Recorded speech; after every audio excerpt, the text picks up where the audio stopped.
Okay ప్రస్తుతం మనం మహబూబాబాద్ జిల్లా మున్సిపాలిటీ పరిధిలో అయితే ప్రస్తుతం అయితే ఉన్నాము.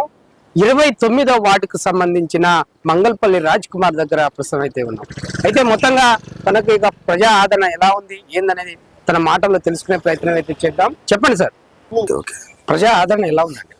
29వ వార్డులో గడప గడప ఇల్లు ఇల్లు మేము తిరగడం జరుగుతూ ఉంది. 1600 ఓట్లు మన 29వ వార్డులో ఉన్నది. 1600 నమస్కారాలతో చెబుతున్నా, ప్రతి గడప గడప తిరుగుతున్న మార్పు కోరుకుంటా ఉన్నారు. ఈ రోజు మార్పు కోరుకుంటా ఉన్నారు. 3-4 దఫాలుగా ఒకే వ్యక్తి ఉండడం వల్ల అహంకార పూరిత ధోరణితోటి ఇక్కడ అభివృద్ధి శూన్యం ఉంది. కాబట్టి ఖచ్చితంగా ఈసారి మారుస్తామని చెప్పేసి ప్రజలు బ్రహ్మరథం పడతా ఉన్నారు. సార్, మీరు ఉద్యమంలో కూడా పనిచేసిన అనుభవం ఉందని తెలుస్తా ఉంది.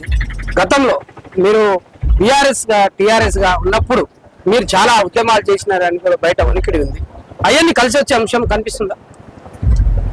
తెలంగాణ రాష్ట్రం వస్తే మా బ్రతుకులు మారుతాయి అని చెప్పేసి ఆనాడు మేము ఇంటర్మీడియట్ చదువుతున్నట్టు తరుణంలో మా ముందు తరం పెద్దలు మాకు సూచించిన మేరకు తెలంగాణ రాష్ట్రం వస్తే మా బ్రతుకులు మారుతాయి అని చెప్పేసి కూడా పెద్ద ఎత్తున తెలంగాణ ఉద్యమంలో పాల్గొనడం జరిగింది.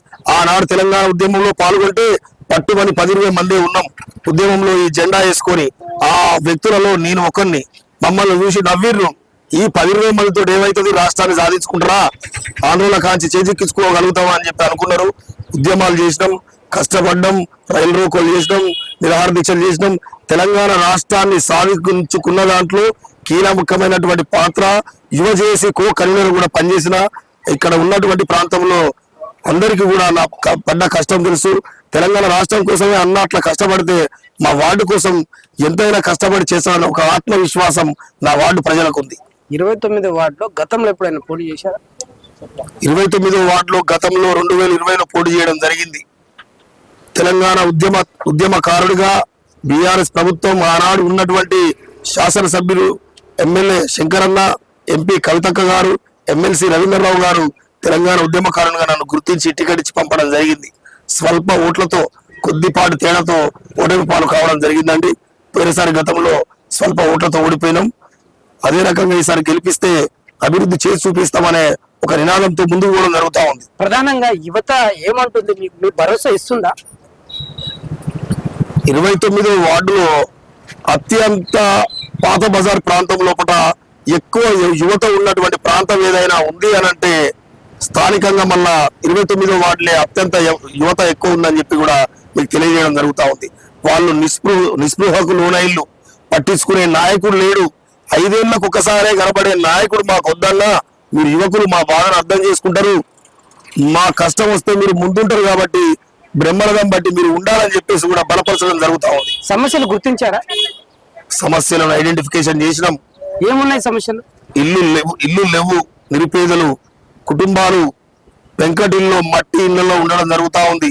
సైడ్ డ్రైనేజీలు లేవు, సీసీ రోడ్లు లేవు. నిరుద్యోగంతో యువత అలమటించిపోతా ఉన్నది. ఓకే రైట్, ఇప్పుడు ఒకటి ప్రధాన అంశం మీద మాట్లాడతాం. అసలు బీఆర్ఎస్ కి ఓటు ఎందుకు వేయాలి, ఏమంటారు దాని మీద? బీఆర్ఎస్ కి ఎందుకు ఓటు వేయాలనంటే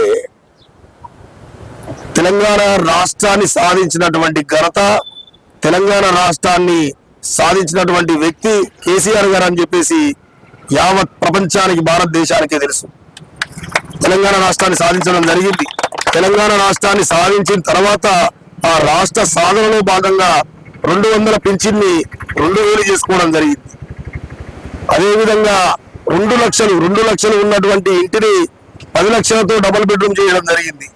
కళ్యాణ లక్ష్మి పథకము నర్సంపేటకు ఒకనాడు కేసీఆర్ గారు వస్తే ఒకనాడు ఒక తండ్రి ఒక 50,000 రూపాయలు ఒక పెంకటిల్లులో దాచుకుంటే ఆ పెంకటిల్లు ఉన్నటువంటి పైసలు కాలిపోయినాయి, దగ్ధమైతే కేసీఆర్ గారి పర్యటనలో భాగంగా కాలం ఎవడైనా ఏడవడం జరిగింది. నా బిడ్డ కోసం దాచుకున్న పైసలు కాలిపోయినాయి అని. అల్ల నుంచి పుట్టుకొచ్చినటువంటి పథకమే కళ్యాణ లక్ష్మి పథకం. ఆనాడు మనిషికింత వేసుకొని, మనిషికి ఒక 5,000, మనిషికి 2,000 అక్కడ వేసుకొని కేసీఆర్ గారి మాట మీద వారి కళ్యాణ లక్ష్మి ఇవ్వడం జరిగింది.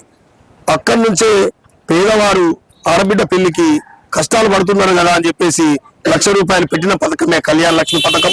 అసలు కేసీఆర్ గారి పథకం లేని పథకము ఏంటికన్నా ఉన్నదా అండి?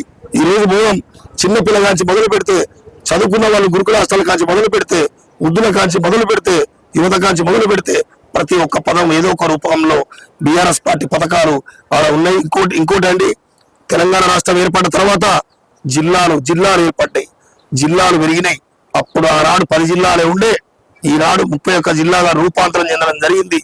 ఆనాడు వరంగల్కు పోవాలంటే, కలెక్టర్ గారిని కలవాలంటే సర్ది పెట్టుకొని పొద్దుగాల పోతే సాయంత్రం కలవకపోతే మళ్ళీ ఒక రోజు పోవాలి, రేపు కలకపోతే మళ్ళీ ఒక రోజు పోవాలి. ఈనాడు ఒక ఎస్పీ మనకు అందుబాటులో, ఒక కలెక్టర్ గారు మనకు అందుబాటులో, ప్రతిదీ ఉన్నదండి. ఇది కాదా? గ్రామ పంచాయతీలను తండాలను గ్రామ పంచాయతీలను చేసిన ఘనత కేసీఆర్ గారిది కాదా అని చెప్పేసి కూడా నేను చెప్తా ఉన్నాం. కాబట్టి అదే నినాదంతో ప్రజలు ఈ రోజు కేసీఆర్ గారిని కోల్పోయినమనే బాధ కనబడతా ఉంది. అసలు గవర్నమెంట్ కాంగ్రెస్ గవర్నమెంట్ ఉందా, టీఆర్ఎస్ గవర్నమెంట్ ఉందా అనే చందంగా ప్రజలు నిస్పృహకు లోనైళ్ళు. గవర్నమెంట్ ఒక 1 year లో డిజైన్ అయినటువంటి పరిస్థితి కూడా ఏర్పడతా ఉంది. మళ్ళీ వచ్చేది టీఆర్ఎస్ ప్రభుత్వమే. గిఫ్ట్ గా కౌన్సిలర్ గా గెలిపించి కేసీఆర్ గారికి ఇద్దామని చెప్పేసి తప్పనిసరి ప్రజల్లో స్పందన వస్తా ఉంటుందండి. సార్, మరి చివరికి మీ యొక్క 29 వార్డుకు సంబంధించిన ఓటర్లను ఏ విధంగా ఓటు అడుగుతారో ఒక్కసారి అడగండి. 29వ వార్డు ఓటరు దేవుళ్ళకందరికి 1600 ఓట్లు ఉన్నాయి. 1600 నమస్కారాలతో పాదాభివందనం చేసుకుంటూ అడుగుతున్నా, తెలంగాణ ఉద్యమకారుణ్ణి, పేదవాణ్ణి స్థానికుణ్ణి అర్థం చేసుకోండి అన్నలారా. మాయ మాటలు చెప్పి మోసపోకండి, మోసపోతే గోసపడతాం. దయచేసి 2 చేతులు జోడించి చెప్తాను, మోసపోతాం, గోసపడతాం. ఇంతకు ముందు గతంలో ఎలక్షన్లప్పుడు కూడా, ఎమ్మెల్యే ఎలక్షన్స్ అప్పుడు, ఎంపీ ఎలక్షన్స్ అప్పుడు కూడా తమరికి వచ్చి చెప్పడం జరిగింది. ఈనాడు మహబూబాబాద్ జిల్లా కేంద్రంలో ఏదైనా పనులు అయిందంటే బీఆర్ఎస్ ప్రభుత్వం వల్లనే అయింది. ఈనాడు ఇక్కడ నేను నిలబడ్డ రోడ్డు కూడా బీఆర్ఎస్ ప్రభుత్వం వేసినటువంటి రోడ్డే. గడప గడపకు ఈ రోజు నీళ్లు పోతాయి అంటే నా తమ్ముడు నీళ్లకు కష్టాలు పోయినాయి అంటే వాటర్ గేటు పెట్రోల్ బంక్ వెనక వాటర్ గేటు పెద్దది కట్టుకోవడం జరిగింది. మనం ఇంటింటికి సంక్షేమ పథకం వస్తుంది. దయచేసి నోటుకు ఓటు అమ్ముడు పోవద్దు. మన 29వ వార్డు మానుకోట మొత్తంగా కూడా మన 29వ వార్డును చూస్తుంది. అటువైపేమో డబ్బు, ఇటువైపేమో నీతి, ఇటువైపేమో అహంకారం, ఇటువైపేమో ప్రజాస్వామ్యం. దయచేసి అన్నలారా, మాయం మాటలు నమ్మకండి. ఒక యువకునిగా నన్ను మున్సిపాలిటీకి పంపండి. ఏమీ లేనప్పుడే సహాయ సహకారాలు అందించిన వ్యక్తిని నేను. పవర్ వస్తే తప్పనిసరి 29వ వార్డుకు అత్యంత నిధులు తెచ్చి అభివృద్ధి చేస్తా అని చెప్పి 2 చేతులు జోడించి అందరికి నమస్కారాలతో ఓటు అభ్యర్థిస్తున్నా. 3వ నెంబరు కారు గుర్తుపై భారీ మెజారిటీతో గెలిపించి దయచేసి మున్సిపాలిటీకి పంపవలసిందిగా అభ్యర్థిస్తున్నా. కారు గుర్తుకు ఓటేయండి, కారు గుర్తుకు బలపరచండి. జై తెలంగాణ, జై కేసీఆర్. మీ బలం ఎవరు మీకు స్థానికంగా ఇక్కడ? మా బలం జనమే. మా బలం బీఆర్ఎస్ పార్టీలో ఉన్నటువంటి మాజీ శాసనసభ్యులు శంకర్ నాయక్ గారు చేసిన అభివృద్ధి మా బలం. మాజీ ఎంపీ కవితక్క గారు చేసినటువంటి ఏదైతే అభివృద్ధి పనులు ఉన్నాయో ఆ అభివృద్ధి పనులే ఎంపీ కవితక్క గారు మా బలం. ఉద్యమకారుడు, తెలంగాణ మలిదశ ఉద్యమకారుడు, తెలంగాణ రాష్ట్రాన్ని తీసుకొచ్చినటువంటి ఎమ్మెల్సీ తక్కెలపల్లి రవీంద్రరావు గారు మా బలం. రాజ్యసభ సభ్యుడు ఉద్దిరాజు రవీంద్ర గారు మన మహబూబాబాద్ జిల్లా ముద్దుబిడ్డ ఇనుగుర్తి గ్రామం రాజ్యసభ సభ్యులు మా బలం. మాకు కూడా 2 పదవులు ఉన్నాయి. ఎమ్మెల్సీ, రాజ్యసభ సభ్యులు ఇద్దరు ఉన్నారు. మా దగ్గర కూడా ఫండ్స్ తెచ్చుకోగలుగుతాం, అభివృద్ధి చేసుకోగలుగుతాం. వారే మా బలం, కేసీఆర్ గారే మా బలం. ఆ స్లోగన్ తో ముందుకు పోవడం జరుగుతా ఉంది. ఓకే, థ్యాంక్ యూ అండి. ప్రధానంగా సమస్యల వలయంలో 29వ వార్డుకు సంబంధించిన అక్కడ ఉన్న ప్రజలు ఉన్నారని కూడా రాజ్ కుమార్ చెప్తున్నారు. ఉద్యమంలో పనిచేశాను. దాదాపుగా 2000 సంవత్సరంలో పోటీ చేసి ఓడిపోయి ఉన్నాను. పేద బిడ్డగా నన్ను దీవించండి అని తన యొక్క బాధను రోధిస్తూ మాట్లాడుతుంది. అయితే ఏదైనా సరే ఓటుకు నోటు, భారత రాజ్యాంగం రాసిన ఆ రాజ్యాంగంలో ఓటుకు రూపాయి తీసుకోకుండా ఓటేసే ఆ పరిగణంలో ఉంటారా లేదా అనేది లేచి చూద్దాం. ఏది ఏమైనా సరే రేపు 11వ తారీఖున పోలింగ్, 13వ తారీఖున ఓటింగ్ ఉంటుంది. ఏది ఏమైనా సరే అతనికి మరి పేదవాడిగా తన గతంలో పోటీ చేశాడు, ఓడిపోయి ఉన్నాను అని తన బాధ అయితే రోధించాడు. ఏది ఏమైనా సరే మరి లేచి చూసే ప్రయత్నం అయితే చేద్దాం.